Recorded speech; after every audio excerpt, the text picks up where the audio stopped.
it's not just the people were getting home safe, it's the poor family of 4 that was driving that the drunk driver would have hit and killed or injured. I'm so honored to walk into a room and just look around and be like, we potentially could have saved one of these lives. Without the help of Matt and Jerry and you guys and all of our friends that helped put this on, and employees volunteering their time and the community coming together. And I mean, I've had buddies that I hadn't talked to in a few months, and they were out there flipping burgers in the back, and it was just truly an amazing event. My grandkids were there. The whole family was there.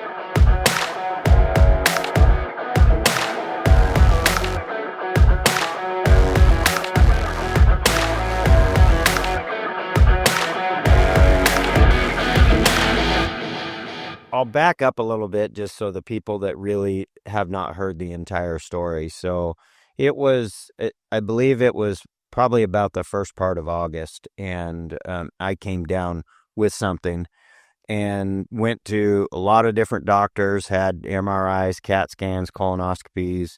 I was losing weight at a rapid pace, about 1.5 pounds a day. That went on for 3 weeks or so, and I got down to 148 pounds and really thought that was it for me.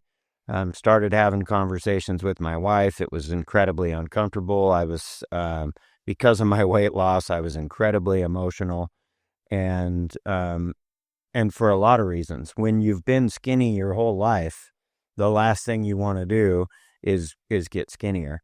And so as it was all unfolding, I quickly started realizing that the way that I looked was not the most important thing in my life. It was the fact that I wasn't going to be able to wake up to be with my family the next day. And truly, I thought that was coming. And I had a friend say, if you've tried everything that Western medicine has thrown at you, they've kicked you out of the hospitals, they've sent you home. Boise basically just said, we can't help you. We're going to take your tests, and if we can't come up with a remedy, we're sending you home, and you need to get your affairs in order. And I called a friend of mine, and he said, you should have called me a month ago. And he said, if you've exhausted everything with Western medicine, he says, now you just need to take some ivermectin. And I told him my weight, and he told me the dosage, and in 4 days, the weight loss stopped. And then that's when we kind of realized that I was down the parasite road. And because of how the ivermectin was affecting. Yes. And that's what ivermectin is kind of used for. Yes. And then I started talking to a holistic doctor in California, and then I started teaming the ivermectin up with fenbendazole.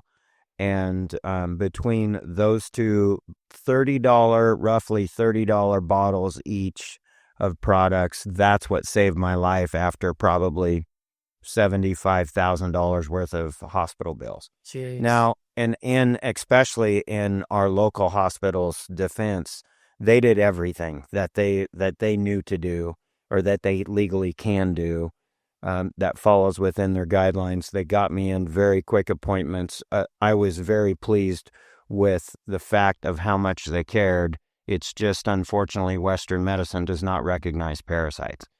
And so with the help of this holistic doctor, I traveled down to Los Angeles once a month for 3 days. The treatments are about 6 to 7 hours long, and I just got back about a week and a half ago. I have decided to take a little bit of a break from the treatments, the ivermectin and the fenbendazole, because I just wanted to give my liver a little break. However, my wife did just get back from a trip, and she had been on a plane, and she came back very sick. And so I started taking my ivermectin again, and I'm going to do that for the next 3 days just to hopefully get me through so I don't catch what she had. Right. But as far as my journey is concerned, I still have the parasites. I do feel a lot better. My symptoms are, I just kind of wake up every day and I feel like I have the flu. So I wake up queasy and I wake up pretty sore, because I think that's when, and then throughout the day, the pain and the queasiness goes away. And I just think it's the parasites doing their work while I'm sleeping at night. And then I wake up and, and take all of the supplements and vitamins and things that I'm supposed to be taking to try to combat these. But the biggest challenge is I can't have any sugar. Mm. And I crave just about anything that's food wise because I'm so thin right now, and sugar is a great weight gainer, but it's not a healthy great weight gainer. But I can't have any sugar, so I can't have any of the breads or wheats or anything like that. So no beer, no whiskey, no French fries, no sugar, and so I've kind of hit a wall with my weight gain. But I am, believe it or not, even though I have those flu-like symptoms, I am feeling better. Mm. And I plan on going back for more treatments in May, and then I'll probably start back up once a month. But I'm going to, next week, I'm going to be doing what's called a liver cleanse. And then after that, depending on how I'm feeling, then I'll do another parasite cleanse. And then I'll take a break. I'll only do the ivermectin and fenbendazole once a month, and then I'll be going back down there. Like I said, probably mid-May, and starting the treatment again. But as of now, we truly don't know what my long-term diagnosis is.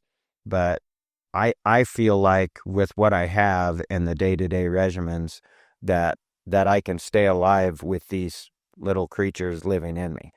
They're a different group of them because they're not transferable. We know that because my wife has not got them, and most of the time, this doctor with some of her remedies can kill these, can wipe them out, and that just hasn't happened yet. So this is definitely a unique parasite that has taken hold and really is enjoying its time with Kevin Loveland. Yeah. Yes. You tasty little fella. Oh, yes, I must be. I would have thought that they would have gone after somebody that had a little more flesh to eat on, but instead, I think they just like me. You're a funny guy. Yes. You're fun. You're a good time. That's that's it. That's it. They like to hang out with the good guy, I guess. Yeah. Kevin, thank you so much for coming onto the Ad Dad video podcast. It means the world that you would bless us with your presence. Well, thank you for having me. Yeah. I've been watching you guys. This has been pretty awesome watching you guys evolve. Thank you. I appreciate that. It's a lot of fun to do what we do and work with people like yourself. So for those of you that don't know, we are working very closely with Kevin and his nonprofit organization, Loveland Safe Ride.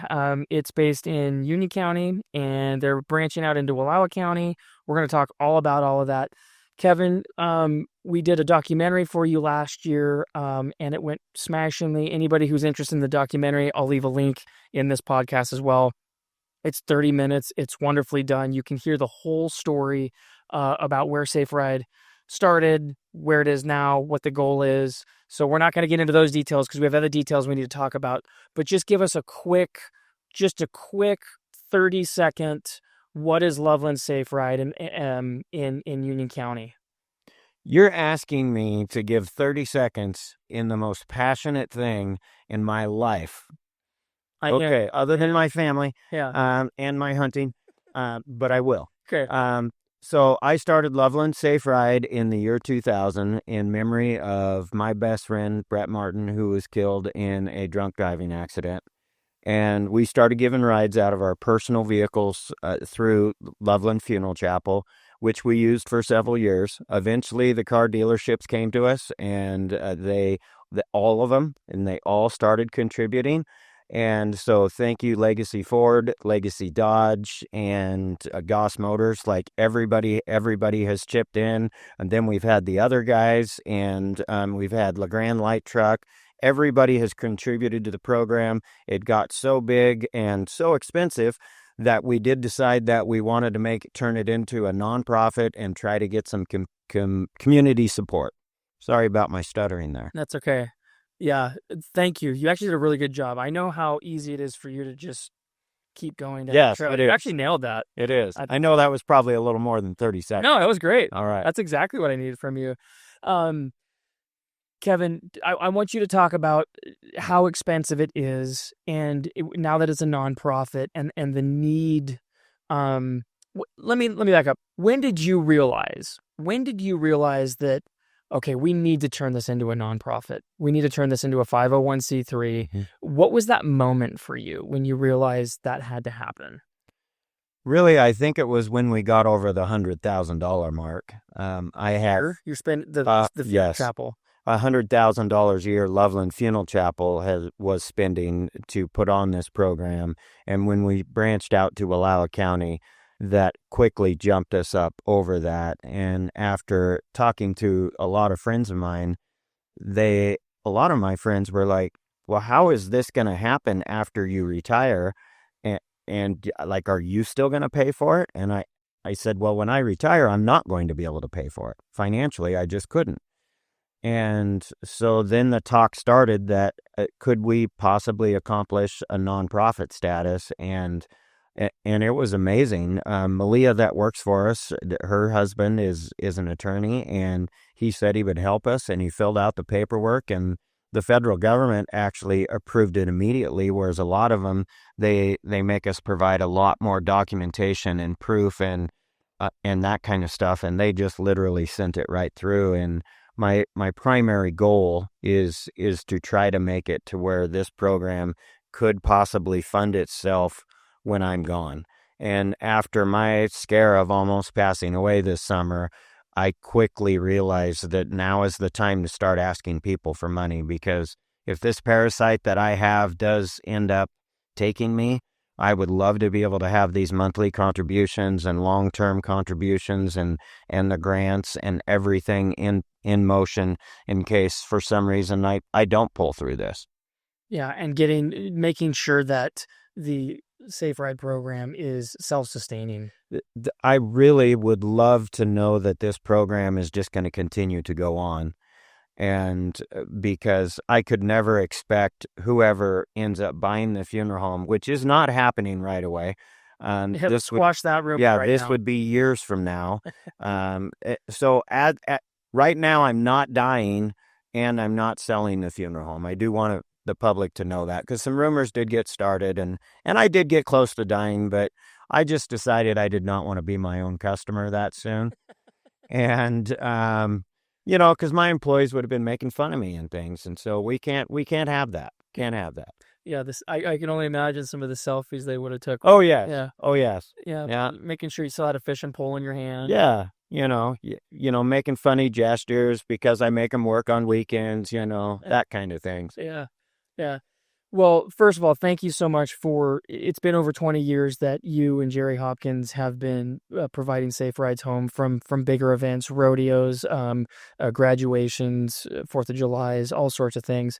And I know Jerry spends even more time on his own, driving for weddings and different things. And so you guys have provided a huge need. I've talked with some of like the rodeo board members and some of these different folks, and the expression that they have told me of the peace of mind, Chief Joseph Days specifically said, the peace of mind we have now that the Loveland Safe Ride program is up here giving people rides home, the burden and the weight off their shoulders, it's just gone.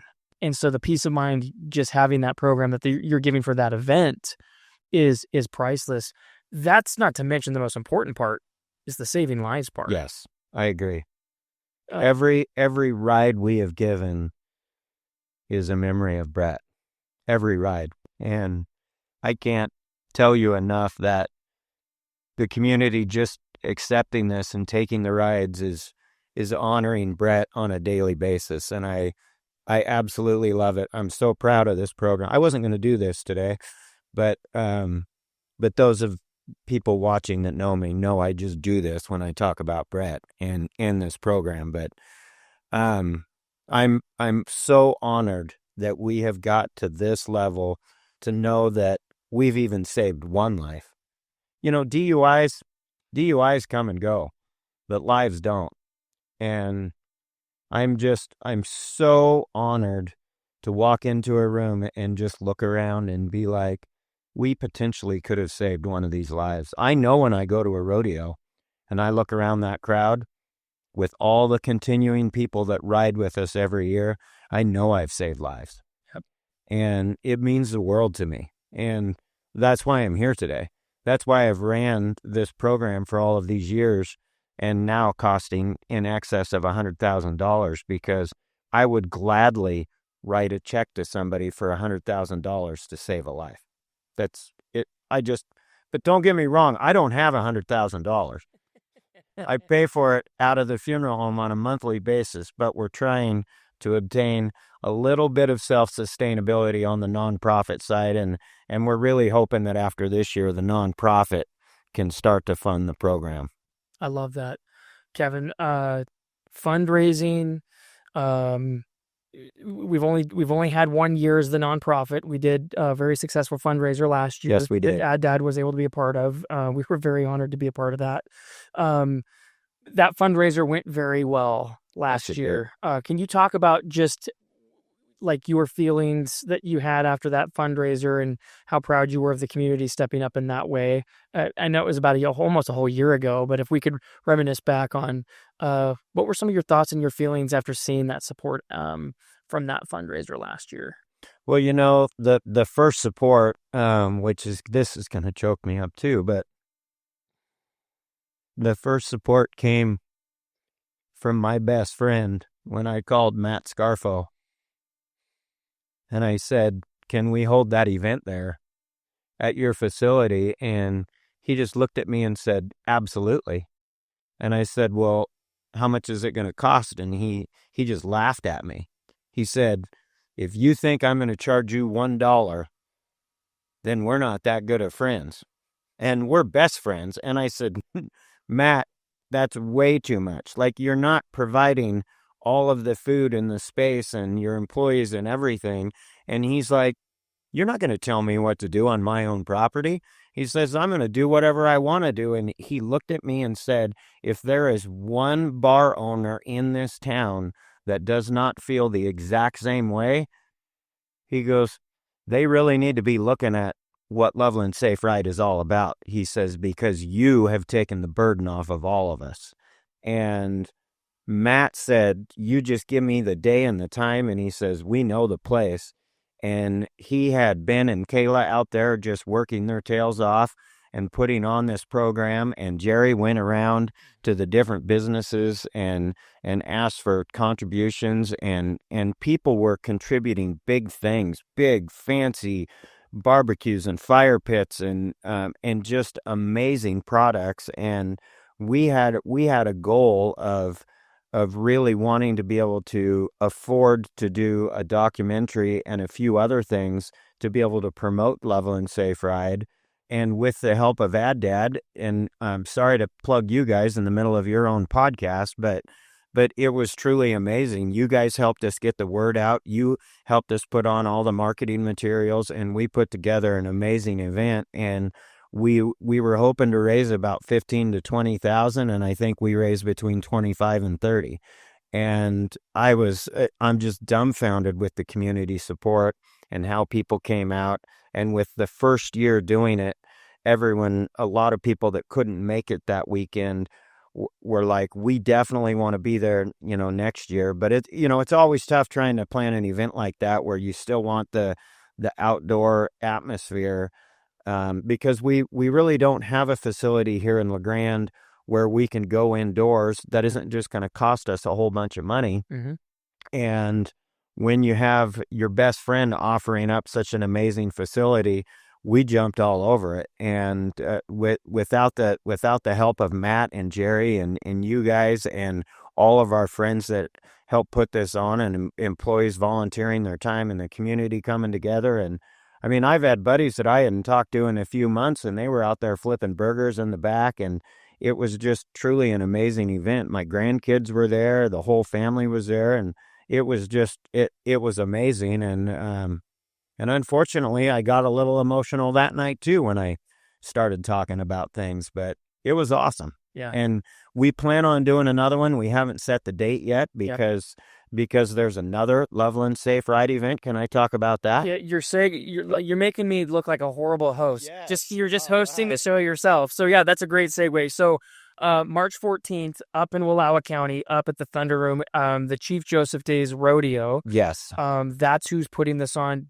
Kevin, jump in, and I'll correct you, on, or I'll let you. I'll hop in and offer up what we're doing because we're working very closely too. But March 14th up at the Thunder Room. Yes. What's going on? Tell me about it. So, and how this happened is somehow throughout the years, throughout rodeos, I've got to meet Mike Warren very well from the Chief Joseph Days Rodeo Committee, and then I asked him a few years ago. I said, "Would you like Loveland Safe Ride to drive at the rodeo?" And he said, "Absolutely." And we did that a couple of years, and Mike and those guys, all of them, worked very closely with Jerry, and then Mike came to me after hearing that we put on an event last year, and he said, "We would like to do one of those up in Wallowa County this year." And I said, "Okay." I said, "That'll take some time for us to get our resources and get to know some businesses and talk to them." And he says, "No, no, no." He says, "I said, we want to put this on." And I said, "Well, what do you mean by that?" And he goes, "We would like for you to show up on March 14th. It's going to start, I think it's at 5 o'clock, Mm-hmm. 5 o'clock social hour."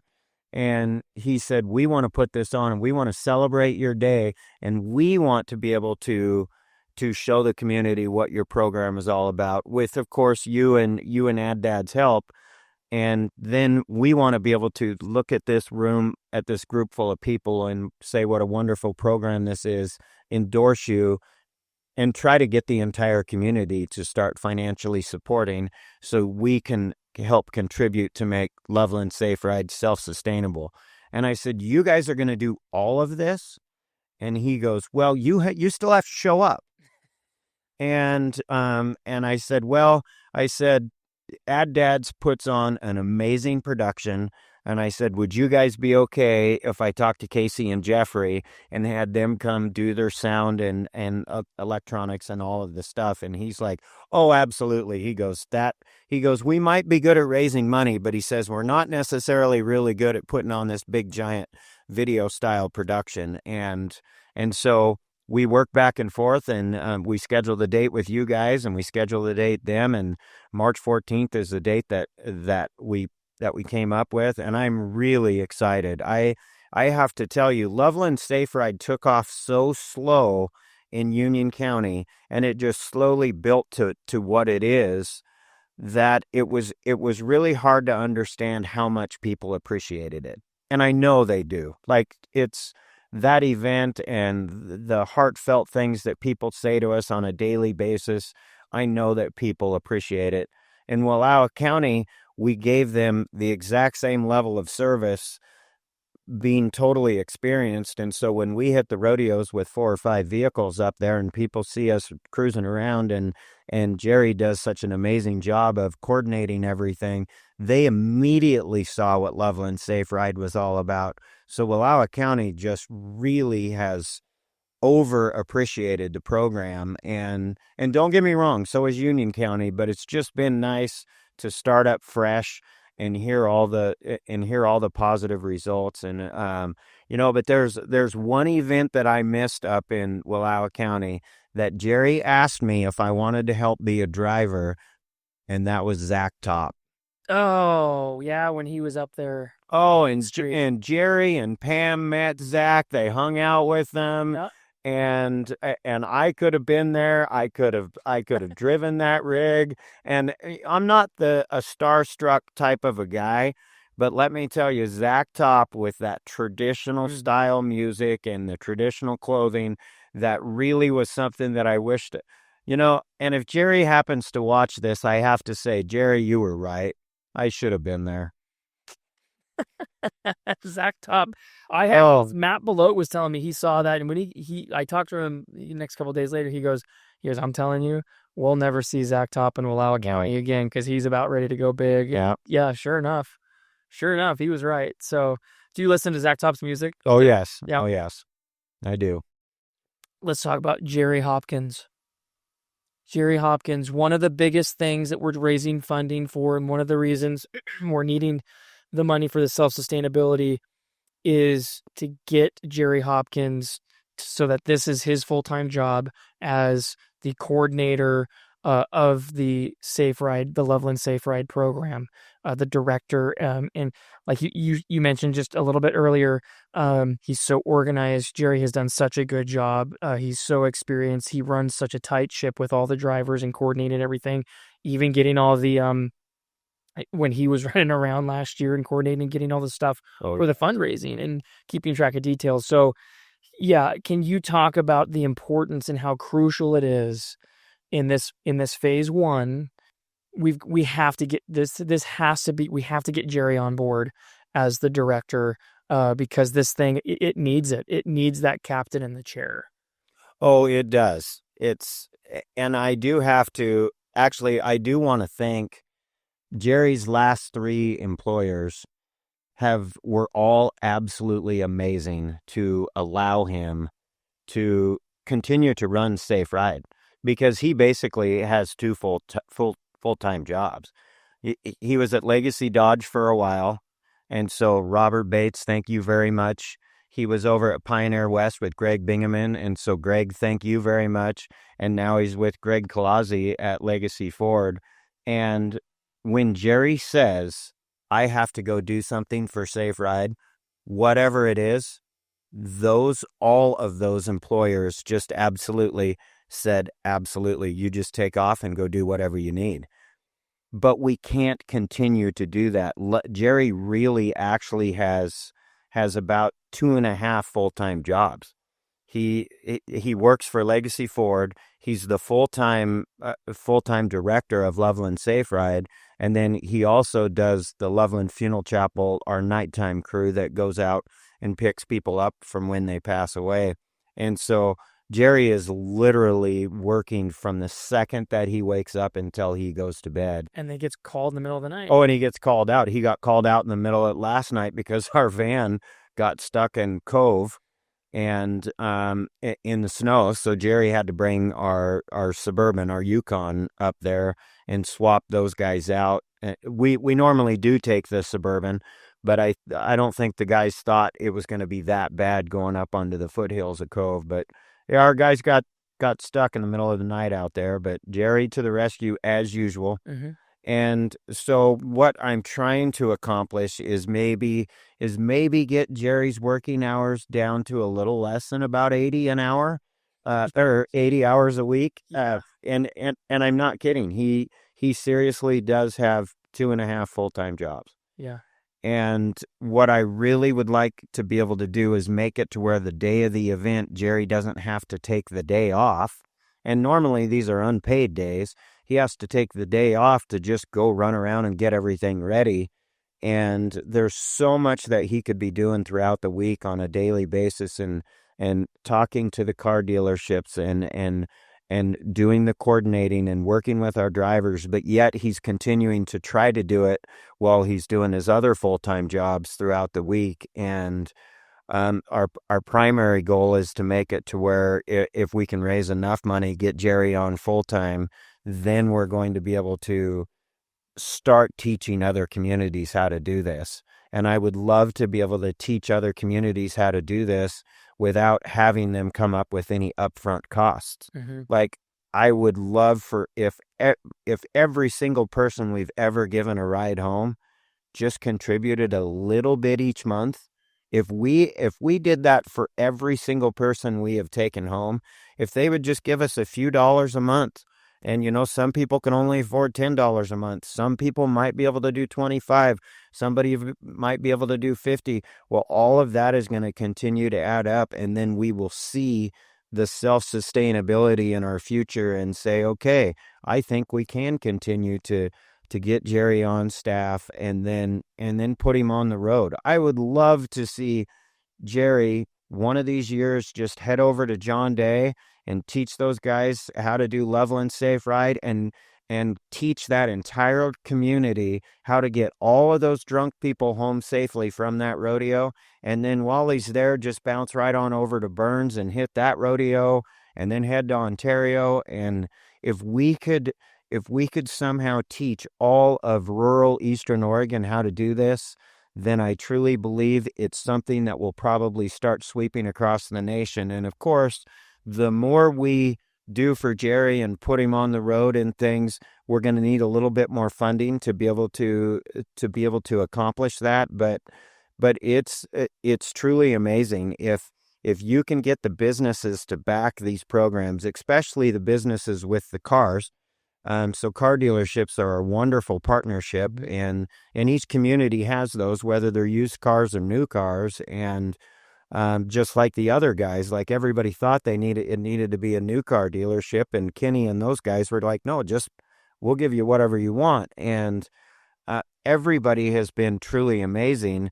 But now we are at this crucial point: is Loveland Safe Ride going to go on after Kevin Loveland is gone?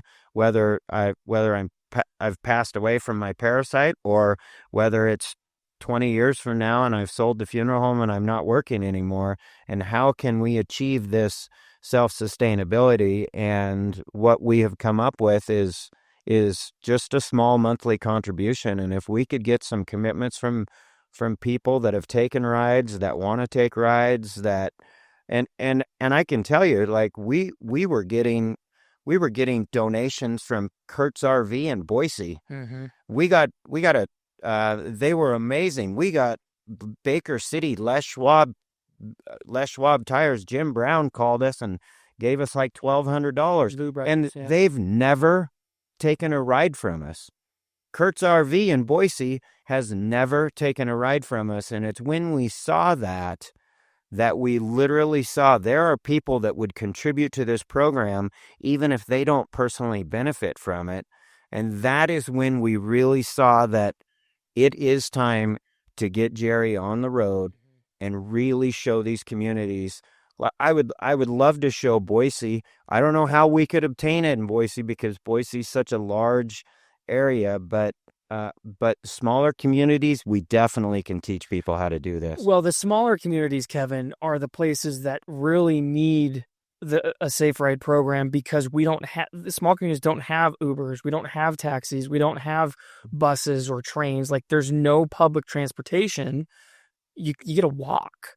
Yes. You get to walk home. And not to mention, okay, what town are we in? Like, these rural communities, there's miles and miles between communities. Yes, there is. So talking to Jerry, he worked one of the Union County Sheriff banquets or police banquets or something. He said he gave about 16 rides home, mm-hmm. and he drove over 300 miles for just 16 rides. That's very true.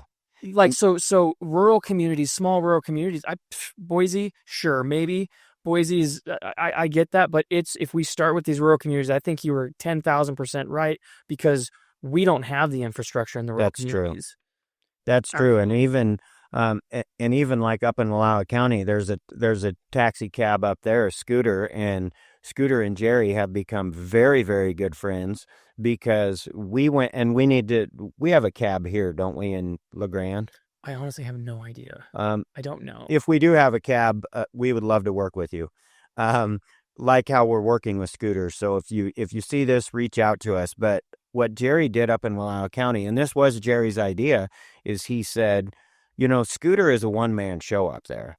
And if we start operating on all of the concerts and all of the rodeos and all of the nonprofit events, Rocky Mountain Elk Foundation, chamber banquets, if we start New Year's Eve and if we start doing all of this, that's going to cut into Scooter's pocket. And if we cut into Scooter's pocket too much, Scooter might not be able to afford to be a driver anymore. So we just basically called him up and we offered him to work with us. And we said, we will pay you. We will pay you. This is what we pay our drivers, and you get to keep all of your tips. He was absolutely ecstatic. He said this is a great program for him. He happens to actually make a little bit more money from us on the nights that he operates, and now he becomes one of our drivers, and he's happy with us. And we just didn't put. My main goal was there was no way I was going to put another small business out in our rural area. I mean, we see it happen every day. And I wasn't going to let that happen to Scooter. If you've ever taken a ride from him up there, the guy is a great guy. He absolutely loves his job. He's not one of those cab drivers that just sits there and is rude and doesn't say a word. He can tell if you want to talk to him, he'll talk to you, he'll engage. And we're just glad to have him as a partner. And but things like that are obviously out-of-pocket expenses.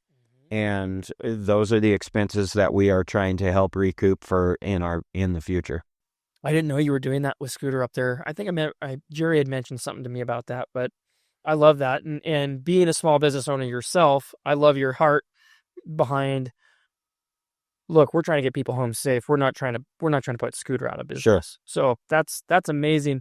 I think you were also touching on this idea of Lou Brothers, Les Schwab in Baker City, or that RV place out of Boise willing to donate. I think we need to remember that even though they haven't taken a ride from Loveland Safe Ride, everyone's sharing the road. And that's so a really good point. It's not just the people who are getting home safe. It's the poor family of 4 that was driving that the drunk driver would have hit and killed or injured. And so I really want to drive home the point. We all share this road, and this is a shared responsibility, not just in Union and Wallowa County, across this country.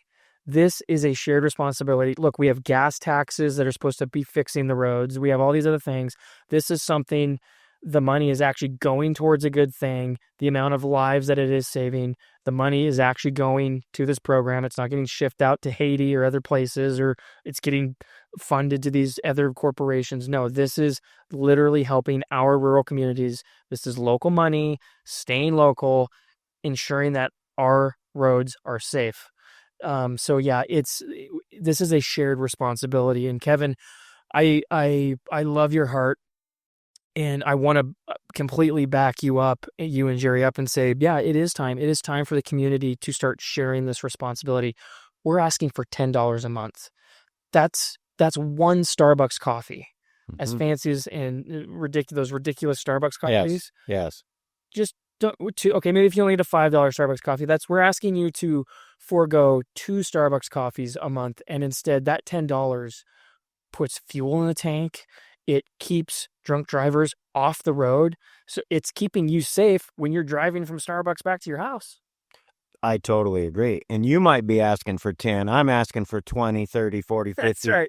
And 100, or even more. But you're right. The monthly portion of this is where we are going to be able to actually learn to make our annual budget. Yep. So if we can get enough people to commit to a monthly commitment, then yes, I mean, $10 is absolutely fantastic. 10, 20, 30, 50, however much it is. And of course, we would never turn down a large contribution. The large contributions in the future are probably going to be the contributions that we use to help contribute towards buying vehicles. Yep. Because we are growing at such a rapid pace that we're just not going to be able to borrow 15 to 20 vehicles on these busy summer weekends. The dealerships just aren't going to be able to afford to have that many vehicles being gone. And so the monthly contributions that's going to help us with our annual budget. And then the large contributions are going to really help us to kind of be able to purchase the equipment and what we need. Yeah. But to get Jerry at the full-time level, we just need to see that kind of a commitment. And we know kind of how it works. There's going to be people that for some reasons have to drop off, and if you drop off for a particular reason, we'll try to reach out to you in a few months and see if you want to do something less, or most importantly, if we did something that bothered you. Because if we did something that bothered you, we definitely want to fix it, because all we want to do is save lives and make people happy and have our community contribute to the program. Kevin, there's a couple of the ways people can also help out with the nonprofit. Can you talk about those just so briefly, very briefly? I think there's about 3 ways. So I'll talk about the most important first. And so, as you know, and what you've really helped us on the most is your expertise on the video production, but most importantly, your social media influence. How and I know that you saw how much we needed it because you saw how much I needed it because at the time I had an Instagram account, which I've had for years, and I'd never even done a post. I didn't even know how to do it. And then I met you and I kind of learned how. But social media is probably the biggest avenue where people could help us. Yep. If you see our content that Ad Dads is putting out for us quite often, if you see that content, if you wouldn't mind just sharing that, share it with all of your friends. Share it with anybody that pops up on your account. I don't know how it all works, but just sharing that information, getting the word out about Safe Ride, the more clicks, the more we end up benefiting in the long run. You've tried to explain that to me before. I don't understand it, but I definitely appreciate all of the help that you've done with social media. So when you see it, share it with your friends, and then also we do have some fundraisers coming up, and we're always looking for volunteers at help at the fundraisers, whether you're manning a table or helping out with a cornhole game or flipping burgers. Although the guys that flipped burgers at the last one were all my buddies, and they did a pretty darn good job. I really can't criticize those Yeah, guys. yeah. But They might be getting a phone call back. yeah, so we might be phone call back, but then also there are, and we don't need a bunch. So we are giving the opportunity out there if there are people that want to volunteer to be drivers. We do pay those drivers, and there's a few of them that just won't accept pay. Like Todd Nash up in Wallowa County, he's a senator, and Todd just says your program is so absolutely amazing. I will not take a penny from you. Same thing with Lisa Collier up there. She's like, absolutely not. Like it's just a good program. So some people volunteer their time. Some people like to get paid, and I don't blame it when people want to get paid because if you've ever been in one of those vehicles, which I know you have, it gets a little trying by the end of the night because there's a lot that goes on, a lot of people screaming and yelling and drunk and fights and things like that, and it's not this crazy experience that you don't ever want to ride in when I say that, but occasionally after a few cocktails, a husband and wife or boyfriend and girlfriend do get into arguments, and it can kind of make it a little interesting, but the drivers do have to put up with a little bit, and everybody wants to listen to different music and that kind of stuff. But really, those three things, the social media, the volunteering to be a driver, and what I even forgot what the third one was. Yep. I gotta look at my sheet. Oh yeah. Applying to be a driver, social media sharing, volunteering at events. Oh yes, volunteering at events. That's the one. Yeah, that's why I got my sheet here. It's difficult to try to explain what our drivers endure on a night of driving. And even before it. Number one, they have to tell their wives, no, I'm not going to go to the Eastern Orient Livestock Show with you and the family because I'm going to be driving a bunch of drunk people home. Sometimes it can be some drunk, obnoxious people. Sometimes it can be some really fun people. And sometimes it might be a drunk person that really isn't talking much because they're asleep. But they have to deal with so many diverse situations, and like I've mentioned in the past, like sometimes there might be a husband and a wife in an argument, or a boyfriend and a girlfriend in an argument, or a couple of guys that don't really like each other, and the drivers have to say, well, why don't maybe you take the next shuttle because they're 5 minutes behind us, our driver's just coming in. But these guys have to deal with a lot, and unfortunately, in some cases, alcohol brings out the worst in people. In some cases, it brings out the best. But they really have to juggle just trying to be compassionate, but also trying to be stern and making sure that everybody's safe.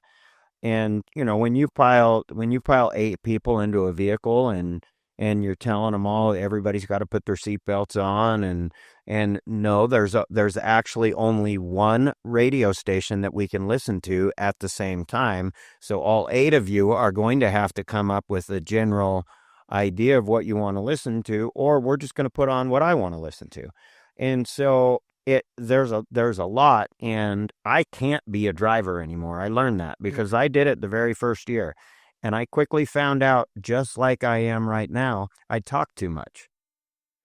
And literally, I would give somebody a ride, and then they would want to talk, whether it's about the safe ride itself or whether it's about my other business. The one that actually makes us money to afford the safe ride is Loveland Funeral Chapel. And then somebody brings up that we buried their grandpa, and then I want to sit there and talk to them for a half an hour. Well, there's several other people that are needing a ride. And so there's a lot that those guys have to deal with. And it's truly amazing. Like, Jerry has done it for years, and Jake Brown has been an amazing driver, and Jeremy Madsen and Ryan Chachas, he works for the city of LeGrand. He's driven for us, and Johnny Wagner and his sons, and and I know there's a lot of drivers out there that I'm forgetting, but truly it's amazing how they can handle it.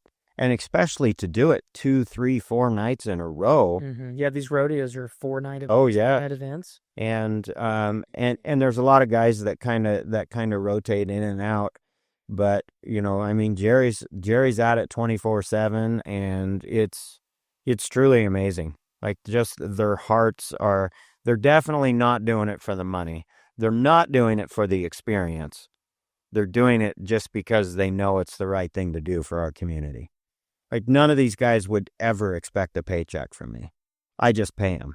And the only reason why I don't pay our 2 up in Wallowa County is because there are politicians up there, which I hate to say that because both of them are wonderful people, but not to say that politicians aren't wonderful people. Sorry, Scarfo and Paul Andrus and all those guys and Jake. Tell us how you really feel. Yeah.